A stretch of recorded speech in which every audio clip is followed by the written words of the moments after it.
Hello, friends. Welcome to episode 93 of the Alabama Liberal Podcast. Today we're going to be talking about the Menpire Strikes Back, Uncle Thomas, and the Supreme Cult. I might change that to the Supreme Inquisition. Not sure if it's going to be the Supreme Cult or the Supreme Inquisition, but either way, you get the idea. The Spanish Inquisition, a holy body going around looking for heretics and witches to burn, and so is this current Supreme Court. They're trying to basically erode the separation of church and state. You can almost look at them and say, church 1, state 0.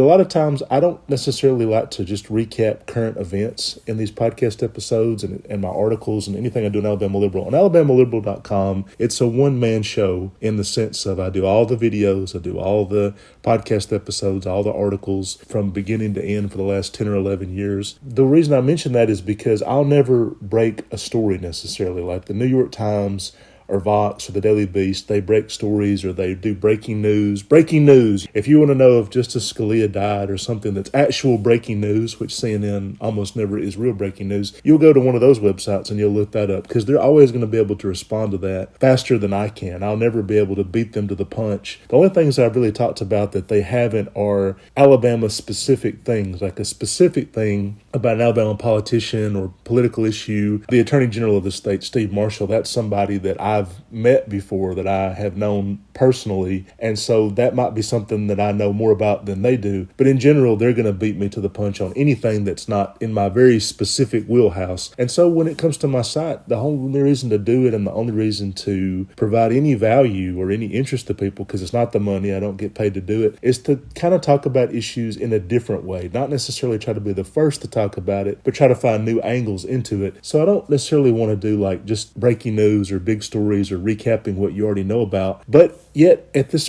time, it would feel weird to do an episode about anything but abortion and abortion rights. The last episode was kind of about that, so I also don't want to make it redundant or do the exact same thing twice. But in the last episode, I was prophetic in a terrible way. I didn't mean to tell the future and what was going to happen. I was almost not wanting to be Nostradamus. I was not wanting to be correct. But in the last episode, which 92 is really good, if you haven't listened to that or you skip some, please go back and listen to it because it kind of builds on this episode. I also don't like to do direct sequels, but they do overlap a little. But I talked a lot about open carry laws. I didn't even know this was something the Supreme Court was considering overturning, was that a state couldn't have a ban on open carry. I talked a lot about open carry, not even knowing the Supreme Court would pick that up and address it, because I recorded that episode a day or two before they gave that verdict and really had no inkling that they would overturn a 100-year-old plus, more than 100-year-old gun law in New York. You can't just have your gun visible everywhere you go, and that states absolutely have the right to curb down on that. I mentioned in the last episode, I think it's incredible bad manners to carry a fucking assault rifle into a store or something, and just it freaks people out. It's manners and decency go a little bit of a way. I mean, there's things that don't necessarily want to see, even though they're not illegal to do them. It's just kind of like bad form and scares people, and people want to leave that business. They don't want to be in a business where somebody's walking around with a gun. It makes people uncomfortable and puts them on edge when you can see it. Not to mention, it kind of goes against the whole point, because they say like, well, we got to have this to protect ourselves if there's a bad guy in the room. Well, the bad guy in the room, he's going to see who's got a gun. If they're doing an open carry, they're going to shoot you first, right? So the one guy with a gun on his hip, they shoot him first. Nobody else has got one, so then they know like who to target. So to me, it almost goes against the stated reason of carrying one. Then I talked about abortion a lot, which we had an idea definitely that they were going to overturn Roe versus Wade. De facto ruling of that is that abortion became illegal in about half the country, and now there's going to be endless court battles fighting that. I also focused on that it will inflame tensions between red states and blue states. It already has. Gavin Newsom ran an ad in Florida over the 4th of July weekend. Gavin Newsom is running for re-election in California as the governor, but his race is so uncompetitive that he's decided to spend re-election resources in Florida, basically asking Floridians to move to California, where they'll be more free and be more themselves. And of course, a lot of people here are like, hey, way ahead of you, because we always hear that like all the liberals are leaving the blue states and they're moving to Texas, they're moving to Florida,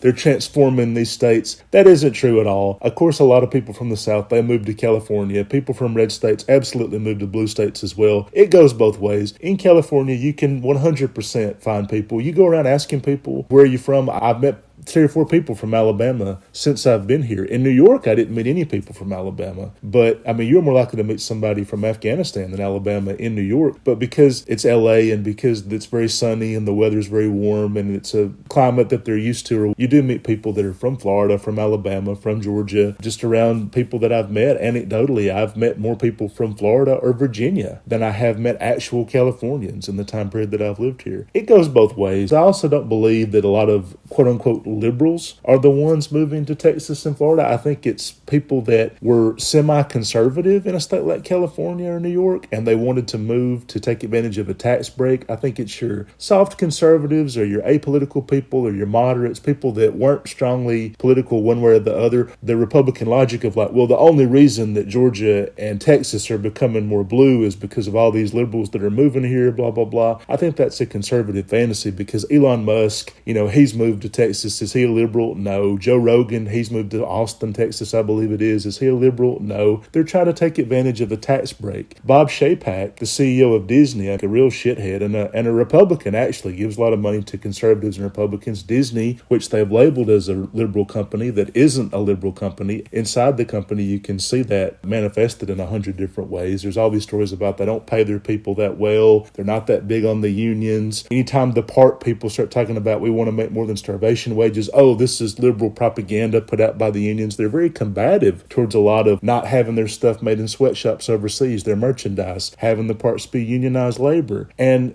he wanted thousands of California workers to move to Florida. They actually gave them an ultimatum in 2021. Think about the timing of this. You just had a year of COVID because it was about August 2021. They've had a year straight of COVID. A lot of people are not in a good place. They're not doing well. They've done remote work because anybody who doesn't need to physically be in an office is telecommuting. They're doing Zoom. And he's telling people, hey, we need you to move you and your family and sell your property in California and move to Florida. And not just anywhere in Florida, but Lake Nona, which is like a swamp in the suburbs of Orlando, which is where they were building their new corporate headquarters. So moved to Central Florida, mosquito home, snake home, alligators running loose, probably a terrible place if you're a liberal to move to. And thousands of people quit. The few people that did move to Florida, it was people that probably didn't have strong political beliefs, but a lot of people quit. I know this firsthand. And I know for a fact there was a gay couple. They were going to move to Florida and they had bought a house and the person canceled it because the person selling the house said, I didn't know you were gay.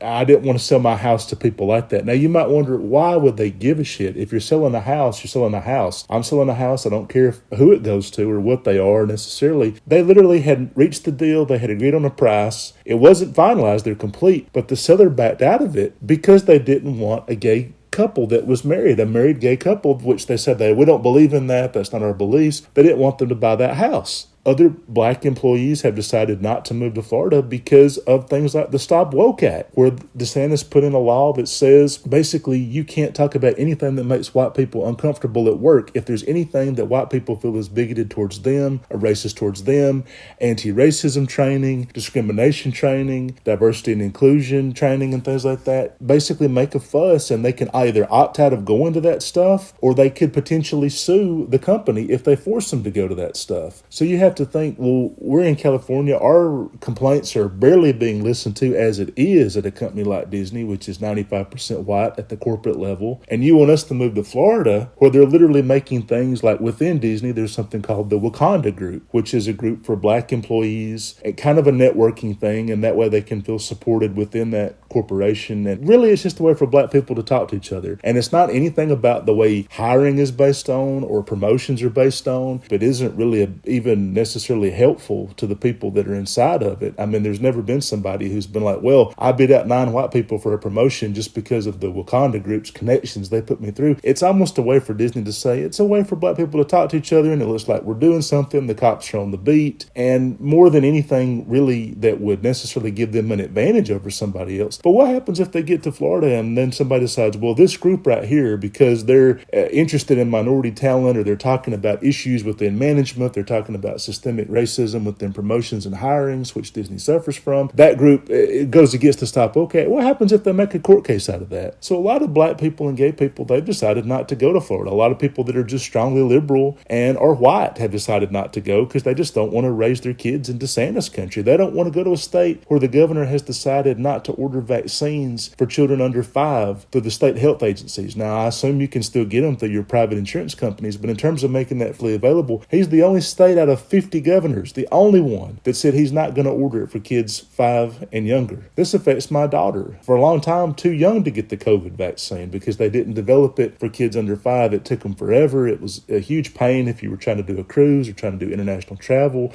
or go on an airline or something like that. It's just better if everybody's vaccinated, but it's almost like she had 2 separate rules that were more stringent on her. So it's good now that she can be vaccinated, and it took them a very long time to develop the COVID vaccine for kids that young. I feel more comfortable with it, but to have a governor who's basically like, I don't agree that kids should get that, and it's not just that I don't agree, I'm going to make it harder for parents to go about doing the right thing. You could see where they wouldn't feel comfortable moving to a state where he rips up the black congressional districts. Pete Buttigieg has said that some of the infrastructure projects, he wants to reunite black communities that have been split down the middle with highways and bypasses, and DeSantis has already declared that he plans to actively fight that. Basically, a bigot, neo-Confederate type running the state, you could understand where people might be reluctant to move to a place like that. To have the thousands of employees from California that have not moved there and chosen not to, that kind of goes in the face of like, oh, it's all liberals that are moving here ruining the place, and they're taking over and blah, blah, blah. I think that's what they would like to believe instead of the truth, which is if there really is not such a thing as a concrete red state or a concrete blue state. California is a blue state, but 30 to 40% of the state is Republican. This is the home of Ronald Reagan, the home of Richard Nixon, Greg Gutfeld, that asshole on Fox News who's got the talk show, Ben Shapiro.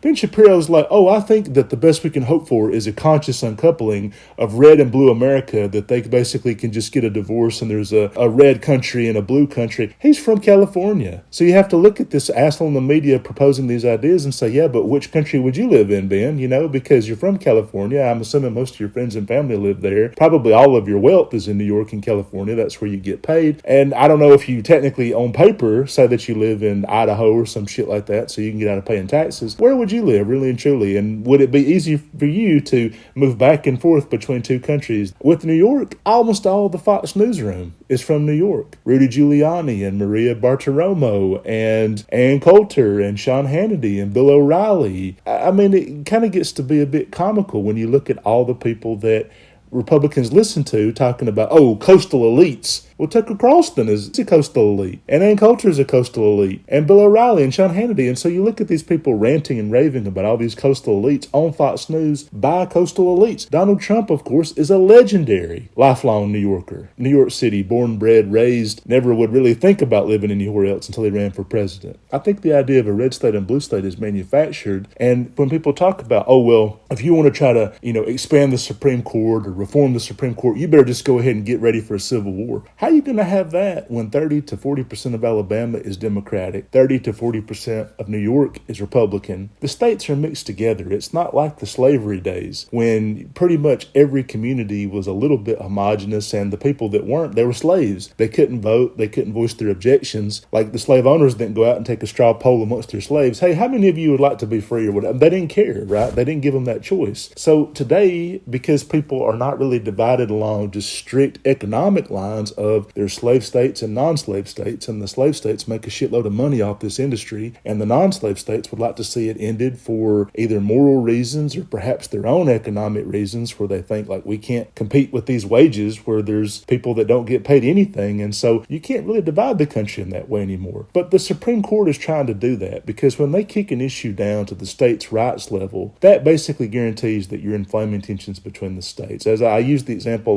last episode of if there was a Mississippi abortion doctor who's performed abortions and Mississippi makes that a death penalty case, which they could do that. And then he goes to California, and then California says, no, we're not going to turn him over. We're not going to let this man be executed for something that should be legal and should have always been legal. And so you really unearth an entire can of worms. Another example is some states would like to criminalize the mother who has an abortion. If she were to go to Illinois or New York or wherever and get an abortion, when she comes back to her home state, they'd like to make it where she she's still going to be punished as though she had the abortion in that state. You get into these very knotty legal issues, which I don't know if the Supreme Court designed it that way. I don't know if they like that. Maybe they like that because then they get to hear even more cases on what is or isn't legal or illegal. They get to put themselves more in the heart of the nation and deciding what is or isn't legal or what's going to happen. It's kind of almost navel-gazing in a certain way. It's almost selfish to be like, we'll overturn this Roe versus Wade, which has been settled law for 50 years, and then all of the legal issues that arise from that being overturned, we now get to hear those issues. So we've created this game that we get to be the head of, and we get to decide all these rules about, whereas before, well, it's settled law, and it's just the way it is, and we're not that powerful because we're sitting back, and it's really out of our hands. That's up to the Congress, and that's up to the president. Now they've put themselves as the default branch of government that gets to decide all these issues. Another terrible verdict was the EPA. They basically curbed the EPA's power to regulate emissions. Now, states like West Virginia, coal country, and Texas, oil country, they celebrated that ruling, but the majority of the country is like, well, this is terrible for us because now we're going to be more polluted. Even for people in those states that need something like the EPA to step in and help them, this is really backwards. Because, you hear the phrase, an ounce of prevention is worth a pound of cure. An ounce of prevention is the EPA regulates how much you can pollute, and then we don't have to come in and declare it a Superfund site. So if in West Virginia, they're able to just blow the tops off of mountains, a way of trying to get the coal out of those mountains is to blow the tops off of them, and then the slurry, the filth, it just seeps down. And this happens in eastern Kentucky, this happens in West Virginia, and basically ruins that land. And then the EPA has to come in and declare it a Superfund site and clean that up and spend billions of dollars to clean up something so that those companies could make a few $1 million in profit. That's a very terrible system for the American taxpayer. When you basically have it of a company can make a few million more dollars and then we have to spend a few $1 billion to clean that up after they create an environmental disaster. Whereas before, we just wanted to regulate it to where we could prevent that from happening in the first place. But the Supreme Court comes in and says, no. No one gave the EPA the authority to do this. Well, they did because they elected the president and the president sets the EPA agenda. That is very much the people gave them the authority to do that. It's like, well, it's not outlined in the Constitution that the president get. The EPA is not in the fucking Constitution. That makes no sense to me when somebody's like, I'm a strict constitutionalist, because modern life is not in the Constitution. It's a document from the 1770s. They never meant for it to be permanent. They never meant for it to be a painting that you put up in your house and it never changes. It's the Mona Lisa of governments, to where by that token, almost nothing that we would do today would be legally protected because none of it's in the Constitution. And there would be no right to food, there would be no right to health care. There would be nothing about modern policing, such as SWAT teams and drones and surveillance. The Supreme Court has to interpret all these things as we get older, but to say I take an originalist view of the Constitution, I'm a strict constitutionalist, if it's not in there, then it's basically worthless to me as a person, and as a court judge, I would refuse any attempts to moderate that. That, of course, can't stand. The original Constitution, they had slavery. They had the 3/5 compromise. There's things that we've gotten rid of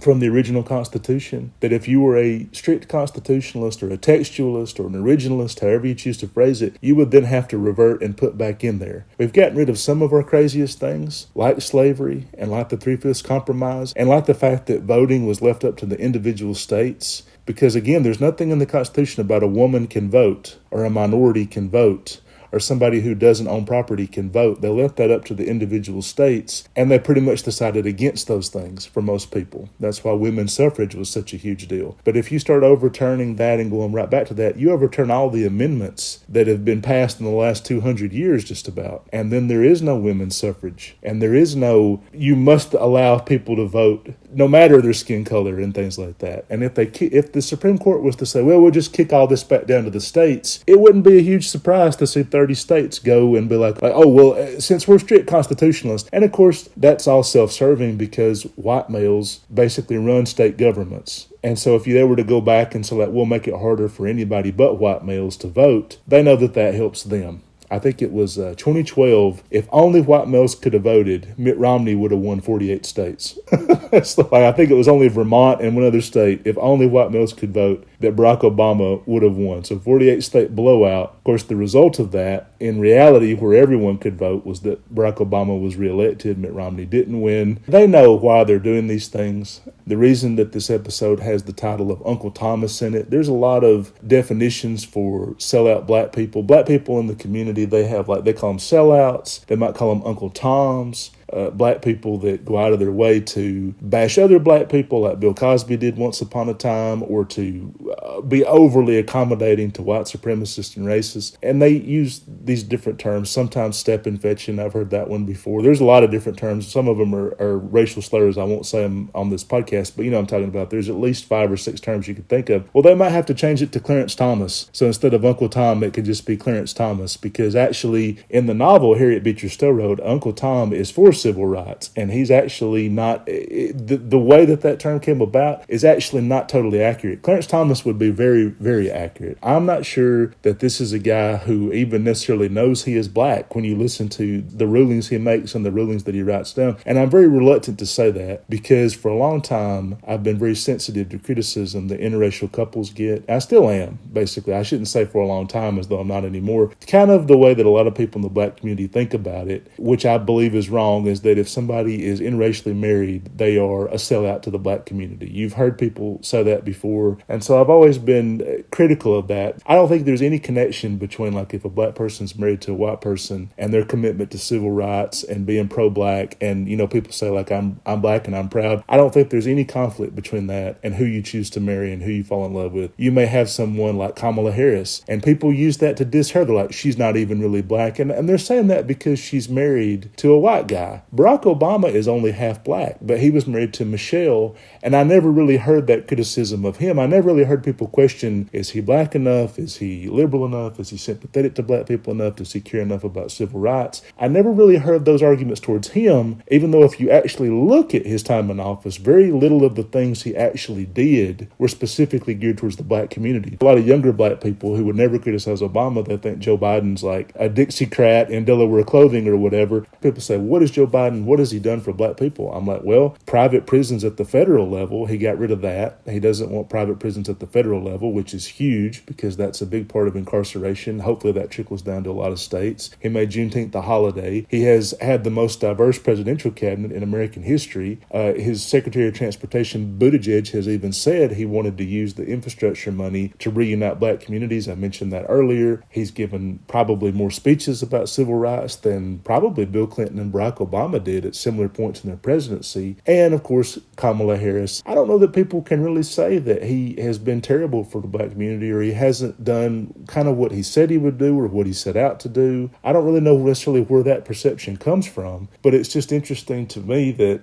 Kamala Harris's blackness is questioned in a way that Obama's never was, mostly because of who she dated. I heard that for Ketanji Brown Jackson. Some people, because she's married to a white guy, some people were questioning that. And I don't think any of that is relevant or accurate at all, but yet you see some people, like when Candace Owens comes on the scene, it brings a lot of that back up and like, oh, well, of course, this sellout is married to a white guy and blah, blah, blah. Even though a lot of the black sellouts that we've seen over the years, Ben Carson and Herman Cain and Alan Keyes, they're very much married to black women. And so you almost wonder, like, okay, how does that fit into your narrative when you've got Alan West and all these others that are not necessarily pro-black at all and are probably the worst sellouts that have ever been? And yet Bill Cosby and Camille Cosby, I don't hear necessarily any questions of their blackness or whatever. So I hate to admit that in the case of Clarence Thomas, it is true, because Clarence Thomas is terrible. I mean, he's probably hurt the black community more than any one black person you could think of. Ben Carson agreeing to go to work for the Trump administration as the HUD secretary when he doesn't necessarily even know what HUD is or wouldn't necessarily know about public housing and definitely didn't know how to run a whole department about it. You could say that's kind of bad,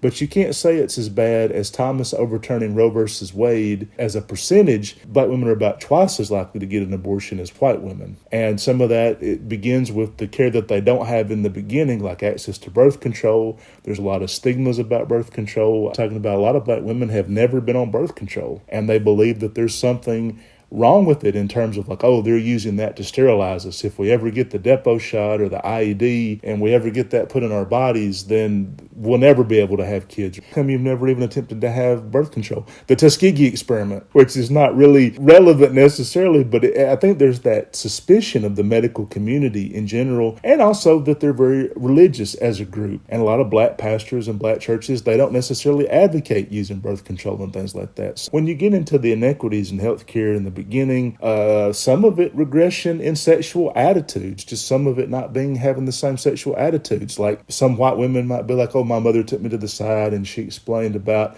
taking the birth control pill or inserting the IED or getting the depot shot or something like that. And you ask black women, they'll be like, they never said that. That just never came up. That never was part of it. But when you look at it, it's like now you're going to force double the number of black women as white women to have kids. And a lot of white conservatives phrased it as a good thing. They're like, Clarence Thomas has saved more black lives than Black Lives Matter ever thought about. But what he's really done is enshrined black poverty. Poverty is connected to kids that you don't have a plan for.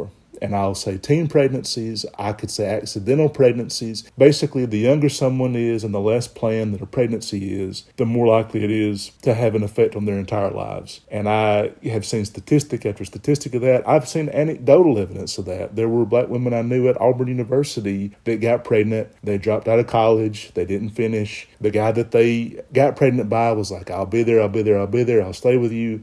He did not. The second the kid was born, it was in and out, off and on, very, loose relationship, kind of like come and go. You could almost say Herschel Walker, who played football at the University of Georgia, and he's had all these kids. It doesn't seem like he set out to have any kids. They all seem kind of accidental or whatever. People say, well, how is that any different than Elon Musk? I'm like, Elon Musk, he seems very deliberate because like all these twins that he's having, that implies IVF or IUI. That to me means that they're almost, nobody accidentally gets pregnant with IVF. Like people go for IVF treatments, they pay for them, they want them, they take them. He's had surrogates. Again, no one accidentally gets a surrogate pregnant. It almost looks like some sinister experiment that he's doing or something, like he's creating something in a lab or whatever. I don't know what he's wanting to have all these kids for, if he thinks that'll be the CEOs of his next companies or there's some even more nefarious purpose. I'm sure it's very weird and I'm sure it's on the fringe of eugenics or something, like it's probably right on that borderline of fringe science. But he does seem to have a plan for these kids that maybe they don't want or that they don't expect, but they do seem to be very meticulously planned. With Walker and with a lot of the women who are in abortion clinics, they didn't set out to get pregnant. And I think that what Thomas is doing is wrong to force them to have kids. Why? Because he says so? Because he says you have to have kids? The foster care system in this country is dangerously underfunded. So you're looking at a situation where somebody gets pregnant, they didn't mean to get pregnant, and if they have an abortion, then they're kind of doing the responsible thing of, I don't have a plan for this kid or a way to pay for it, and it would be wrong to bring it into the world without either of those things. They weren't wanted, they weren't sought after. And on the other side of the spectrum is, well, have the kid anyway and then put it up for adoption. Well, most of those kids go into a foster care system that there is also no plan for. The foster care system, it's not like Republicans have sat down and said, here's how we're going to fund it, and here's how we're going to use the tax dollars to better, and we're going to expand it, and we're going to, all these hundreds of thousands of kids that are going to be born every year because abortion is no longer legal. Here's our plan for those kids. Well, they don't have one, as you might could imagine. They have ways to punish the mother. They have ways to make it illegal for her to get an abortion. They have ways where if she lives in a red state and goes to a blue state, when she comes back to her red state, she'll be punished, but they don't have a way to take care of those kids once they're born. Pro-life people very rarely care about kids. Now, you get some that care about kids, but the majority of pro-life people I've actually met, they're anti-abortion nuts, and they don't give a shit about kids. They're like, I'm pro-life, I care about kids. Online, they literally always say, nobody cares about the kids. Well, they don't care about them either. It's always these men, and you go on their profile and you look through their tweets, and it's Kamala Harris sucks, Barack Obama sucks a dick, Joe Biden's the worst, I hate Black Lives Matter, I hate funding these schools, public schools are socialist, on and on and on. It's nothing about kids. It's nothing about all the money they've given to kids' charities and all the after-school hours they've put in and how much they just want to help youth of today. And the youth of today, they have it worse off than they did, and they want to fix it and all that. None of it is about that. It's about really how much they don't like kids because they think they're spoiled little shits. They'll be like, oh, kids today, they're such spoiled, entitled little brats. And then turn around and be like, these mothers who have abortion, no one thinks about the kids, And it's like, you don't even like the kids that you're talking about. So how can you you really say that you care about that? And they don't care about it. You look through the majority of anti-abortion people, the vast majority of them, they're not for WIC, women, infants, and children. They're not for food stamps. They're not for public housing. They're not for increased Medicaid, things like that. They don't want children's health care to be free. Hillary Clinton's wanted that, and others, Democrats, have wanted that for decades. They've fought universal pre-K for decades. They've fought universal health care for children for decades. Anything like more money for domestic abuse shelters or foster homes, they don't want their taxes to go up and pay for that stuff. Public education, they don't seem to want to fund that. You could run through the list and be like, you don't support anything that would actually make the lives of children better. You don't even want us to regulate pollution. That's the craziest thing. So you want more kids into this world, but you don't want them to breathe clean air or drink clean drinking water or protect them from pollution. As many kids' health is affected by bad pollution and by environmental factors than it is by abortion, but they never talk about that. Never talk about it. Of course, that also puts kids' lives in danger. Thousands of kids die every year from accidental gun deaths. Probably a few hundred to 1,000 die from school shootings, gang violence, whatever, drive-by shootings. They're not creating a world that's actually good for children to be in. They just want more children by saying women have to be punished for having abortions. It really makes no sense if you look at it that way. But again, the anti-abortion people, they voted down every measure that would make children's lives better, that would make the mother's life better, and they don't necessarily devote their time to that. They'd rather go to an abortion clinic on Saturdays, and they would rather raise hell outside the abortion clinic and be like, you're a murderer, you're terrible, you slut, how dare you get pregnant and have a kid. That same Saturday, they could be at St. Jude's Children's Hospital. They could be at Toys for Tots. They could be given money or toys or time. They could be volunteering at a children's cancer ward. They don't do that stuff because they're at the abortion clinic. And that's their idea of volunteering. That's their idea of like charity work, giving to anti-abortion charities, giving to the Catholic Church who gives to anti-abortion charities, then actually going to the neediest kids and taking care of these kids. They don't even vote for politicians that are soft on juvenile crime. The same people turn around and they're like, I need to vote on a tough on crime judge and a tough on crime district attorney. No, the tough on crime people that lock up more kids. If a kid commits a crime at 12 and they go to a juvenile detention facility or a children's prison is basically what it is for years at a time, their odds of being an incarcerated adult skyrocket. But if you have a district attorney who's like, I'm not going to prosecute a kid for breaking into a house, I'm not going to prosecute a kid for stealing a bunch of merchandise, for shoplifting, for things like that, then that's a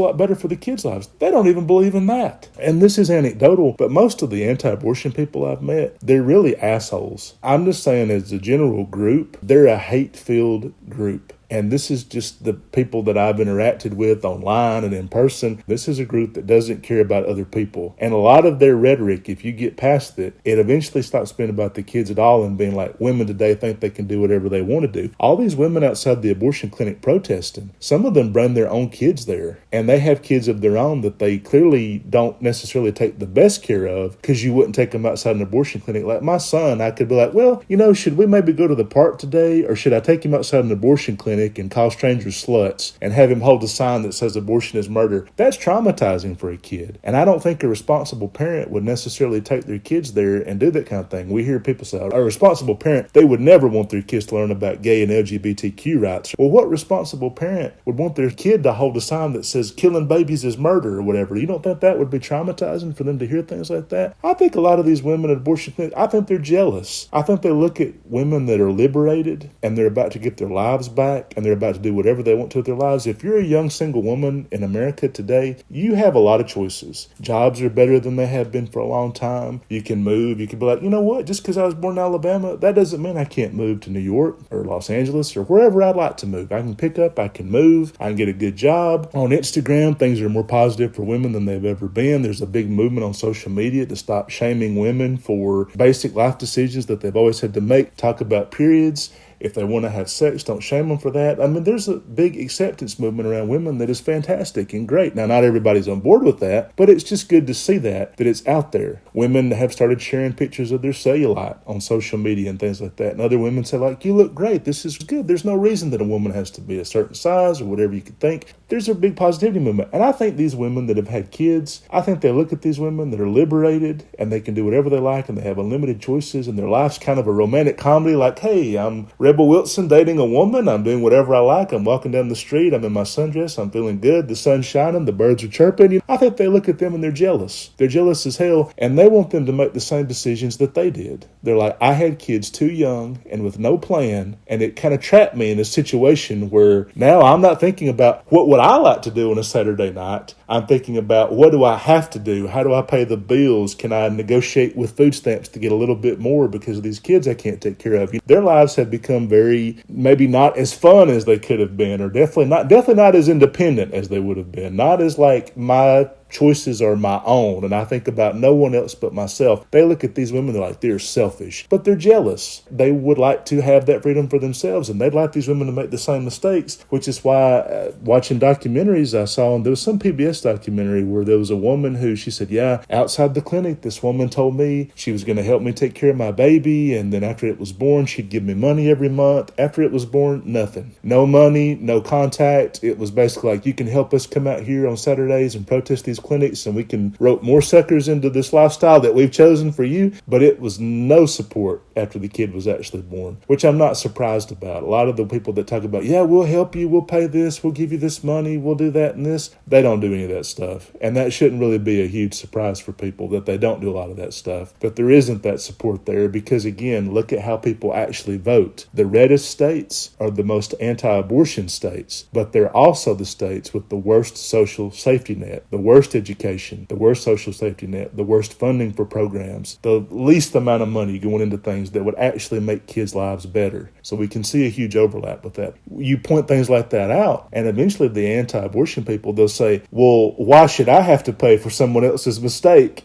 And you think about it and think the self-awareness on you is so lacking. Like the irony police should show up and arrest you and lock you up forever. They should lock you up like you want to do women's bodies, because what you're saying is, why should I be responsible for someone else's mistake when you're forcing them to carry that mistake to life? They would like to have an abortion, and you're saying you can't because it makes them uncomfortable. You've inserted yourself into a stranger's life to force them to make a decision different than you would make, and then you're complaining like, well, why should I have to pay $1 more in taxes or whatever? And it's almost like, because you said you wanted to be the de facto daddy. The daddy didn't want to be there, and the mother didn't want to be there. But you're saying, I'm the de facto daddy. I'm going to help you raise this baby and pay your way through life. And then you don't want to do that when the kid's actually born, even though it was your decision that forced them to that place in the first place. So it just really makes no sense from top to bottom the more that you look at it. It's a little scary that the Supreme Court has basically made themselves the de facto dictatorship of America, because no matter what Biden passes, if the Supreme Court can then just come in and overturn it, or they can say, well, Congress couldn't get this passed, and we've all been through this, we all know this, I'll just recap it very quickly. Even if you get the House, there's the Senate. The Senate is very difficult to get anything done because, again, there's more red states than blue states. So the fact that they're even tied in the Senate is incredible. You look at what has to happen in the Senate for them just to tie. Right now, the Democrats control the entire Southwest. People talk a lot about the Southeast and trying to pick up seats there. The Southwest has been the real miracle because Arizona has 2 Democratic senators for the first time in forever. The first time since the Truman administration that they've had 2 Democratic senators. Nevada's got 2 Democratic senators. New Mexico's got 2 Democratic senators. Colorado's got 2 Democratic senators. That never happens, and they've all got them right now. So that has to be 8 votes that they pick up just to tie 2 Democratic senators in Georgia. Again, it's been decades and decades since that's happened. So again, these are 10 Democratic votes that you definitely can't count on. You can't say like, oh, those are reliably Democratic safe seats, and they have to get all 10 of those just to tie in the Senate. And then there's a couple stray here and there, 2 Democratic senators in Virginia, for example, which you can't guarantee on that. So to get all that through just through a tie, and then someone like Joe Manchin's like, no, I'm not going to do this, I'm not going to do that. Even then, with Joe Manchin, some Democratic senators like him and Kristen Sinema are like, oh, we don't want to get away with the filibuster. The filibuster would require them to get 60 votes. Well, Democratic senators in the Senate to get 60 votes is damn near impossible. It'd be almost unfathomable at this point that they could get that many votes in the Senate. And yet, that's what they would have to do to please some of the senators who are like, we got to get it past the filibuster. But you look at it and think, well, even if you got 60, Joe Manchin, who won't vote on this stuff, with only 50 votes, would he then vote for it with 60 votes? Probably not. So you always think you might need 61 just to get around his vote. So the Senate is a place where progress goes to die. The House has passed hundreds of bills. that the Senate won't even take up. Some of the stuff they should have already passed. The Build Back Better, Joe Manchin wouldn't vote for that. Voting rights legislation, he wouldn't vote for that. Codifying abortion rights right now in the Senate, they could do that today. They could pass federal abortion rights protections. Joe Manchin won't go along with it. You could run through an entire list of all the stuff that he won't vote for and won't say yes to.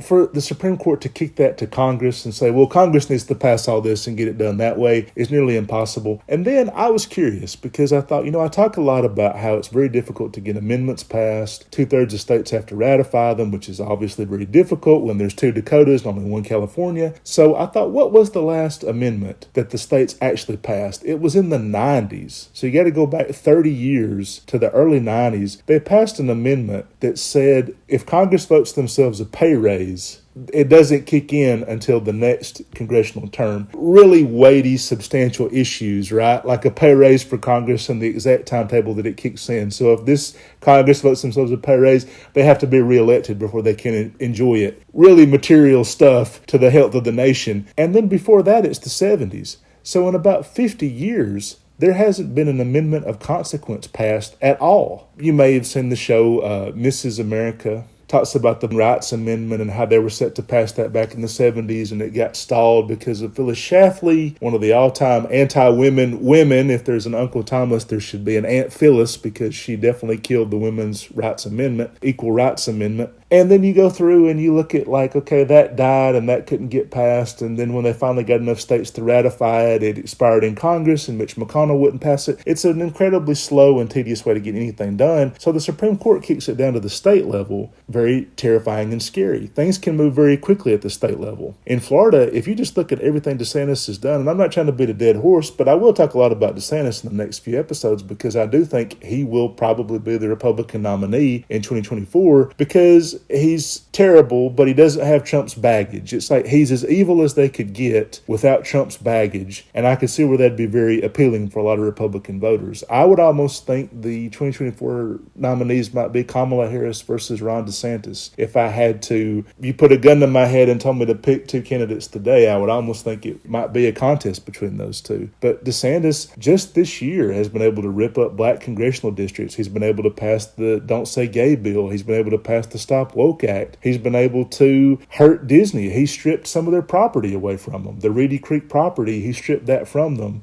made that now public domain or whatever. And so I know like the week of the 4th of July when they were talking about Gavin Newsom spending money for that ad, they had some list of DeSantis has passed 100 bills in the last 2 weeks. And some of it's innocuous stuff. Not all of it is bad. Going through it, there's also the functions of government where just the day-to-day stuff people have to do as they run a big state like that. There's a lot of stuff that just gets done. It's not all like we're making gay people illegal. There's some stuff like naming post offices and deciding it can't all be making gay people illegal. There's got to be basic things like renaming the post offices and building bridges and things like that. But there was hundreds of acts. And so he's able to just crank this stuff out. I can't even keep up with it. He has a brain fart and then he goes to the legislature. The legislature says, "Good idea, Ron," and then they pass it. Very easy for him to get things passed, whereas our national Congress, they can't pass a fart. You could ask them about a lunch order on Tuesday, and it probably takes them Thursday before they've gotten pizza or they've gotten Chinese food or whatever. They just can't get anything done. And of course, it's not the House, it's the Senate. The federal government level is really the only hope Democrats have if we can get past the terrible Electoral College, because the Electoral College is pretty evenly split over the last 30 years, whereas the popular vote, they've won 1 popular vote in 30 years. But here's a Supreme Court severely limit federal power. Who elected them? Well, literally nobody, because George W. Bush didn't win the popular vote, Donald Trump didn't win the popular vote, but we have 5 justices who have been appointed by Bush and Trump. The only justice who's a conservative that was actually appointed by a conservative president is Clarence Thomas. Should have never been on the court because of sexual harassment allegations, but definitely shouldn't still be on the court the way that he has refused to recuse himself from some of his wife's shenanigans. And the fact that he's been on there for more than 30 years. When people talk about expanding the court, they say, Alabama liberal, would you support expanding the Supreme Court? I'm kind of torn. Because my thing is, if we expand it to 15 justices under Biden, what's to stop President DeSantis from saying, oh, it's now 21 justices? If Democrats expand it this year, how does it stop Republicans from expanding it 2 years down the road or whatever? How does it not just an arms race to determine like, oh, can we get to 99 justices or whatever? And there really is no way to prevent that. So I almost look at it as like, maybe it would be better to do term limits. Back when the Constitution was written, the average life expectancy for a white male, at that time a white male was the only person who could be president or a Supreme Court justice, was 38 years old. That was the life expectancy. Well, Clarence Thomas has been on the court almost 32 years. So he almost is the 1776 life expectancy is almost how long he's been on the goddamn Supreme Court. So clearly term limits are in order here. And people say, no, it's not in the Constitution. Nothing in the Constitution that a president can only serve 2 terms. That amendment wasn't put in until the 1940s. More than 150 years after the Constitution was written, there was nothing in there that said FDR couldn't run for a 3rd term and win, and then a 4th term and win. They put that in there to prevent the next FDR, which sucks. That shows you how good FDR was at being president. Was they were so scared that stuff was actually getting done, we have to go in there and put in this amendment that's going to limit that. But there was nothing to limit the terms of a president. So clearly we're overdue for terms that would limit how long a Supreme Court justice can stay on the bench. A man who was appointed in the 90s, 30 years goes by. Times change, right? Like, it's not the same world as it was. Even Bill Clinton would admit that times have changed a lot since he was president. George H.W. Bush, who appointed Clarence Thomas, is dead. So it doesn't make a lot of sense for Clarence Thomas to still be on the bench all these decades later. When I say the Menpire in the beginning of this episode, of course that's a play on the Empire Strikes Back. But previous episodes I've talked about the Prictatorship. Now the Prictatorship is the fact that 99% of the world's dictators are men and have been men. There's been very few female dictators in the last century. Most of the time when we see a female dictator, it's a queen. It's somebody who inherited that position because they had no brothers. So they're only dictators because a monarchy system, and they just happen to be who survived or they're who's left, were stuck with them. It's not like necessarily Queen Victoria was the first choice or Queen Elizabeth was the first choice or Cleopatra was the first choice. It's just that that's who we have left and that's who's going to rule over us now. In modern times, in the last 100 years or so, we've had 100 male dictators for every one female dictator. There's barely been any. And so that's the Prictatorship. The Menpire is a little bit more nebulous than that. It's a little bit more mysterious. It's a little bit harder to define. They're not necessarily dictatorships, but it's a coalition of men and male interests that want to try to influence things, sometimes behind the scenes. Sometimes they're de facto dictatorships like the Supreme Court. If in fact you give them more power than the president to set certain things like EPA emissions, well, that is the Menpire, basically, of basically being like, well, there's these obscure rules really aren't meant to be enforced and they're kind of still on the books. In most states, you can find statutes that are bonkers.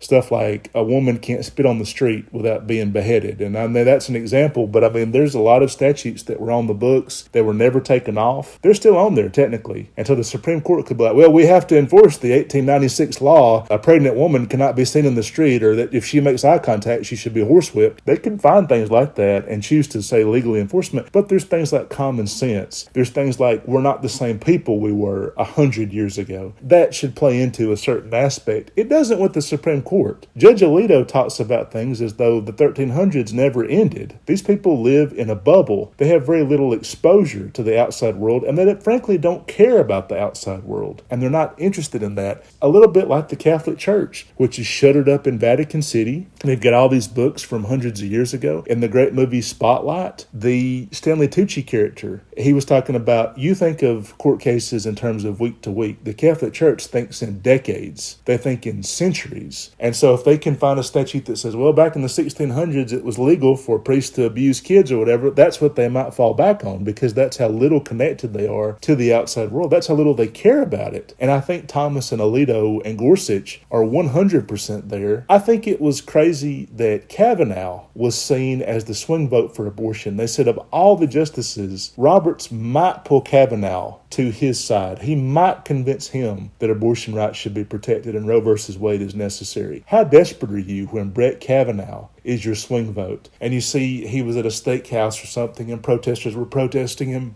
And he's like, everyone has a right to privacy. Again, the irony police should have shown up and arrested him. These people don't think that they necessarily belong to the same world as everybody else. I think that they look at the Supreme Court as too literal. It isn't meant to be the Supreme Inquisition or the Supreme Cult. It isn't meant to sit over above us. It's meant to reflect where we are now, where we are in that moment. And when people say, no, that's not what was in the Constitution. The Constitution was written the year it was written. It wasn't meant to say 200 years ago in 1500s we did this, so we must do this now. The Constitution was a modern document for the time period it was written. It was a revolutionary document for the time period it was written. It was radical and liberal for the time period it was written in. It was not quoting things from the 1500s. It was not going back to antiquated systems of yesteryear. And so for us to take the revolutionary and liberal spirit of the Constitution and then apply this extremely retroactive conservative bent to it of, well, the right not to starve to death, it isn't in the Constitution, so prisoners, we have no legal right to provide them with food as they're being jailed, is bonkers, because it really tramples on what they meant and what they intended that. And when people say, well, what the founding fathers intended, I don't think any of these people would actually like Thomas Jefferson if they met him. I really don't. I think Thomas Jefferson is a better president than George Washington. I think he was a fantastic president. I don't think he would be popular with a lot of the strict constitutionalists who actually go by what he wrote or think that they know what he wrote and actually throw out all the amendments since the Constitution was originally written. I think it's quite ironic that Brett Kavanaugh made that argument. Another example of how the Menpire can work in ways that they don't even necessarily intend. They pass rules that they don't necessarily themselves want to live by. I have no doubt that if Brett Kavanaugh got a woman pregnant, which could happen theoretically, he likes his beer, he hangs out with party boys and frat boys, there's no doubt he would go have her take an abortion. But he's thinking like, well, I don't necessarily live in Nebraska, so those laws don't necessarily apply to me, or the Fox News and Tucker Carlson mentality of like, well, we're from California or we're from New York and we live in California or New York. Conservative media actually does live in those states. So they might want to rule over people and pass rules for them or ask them to live by a certain standard that they themselves have no intention of living by. And red state people should reject that. Okay, thanks for listening. Stay tuned for episode 94.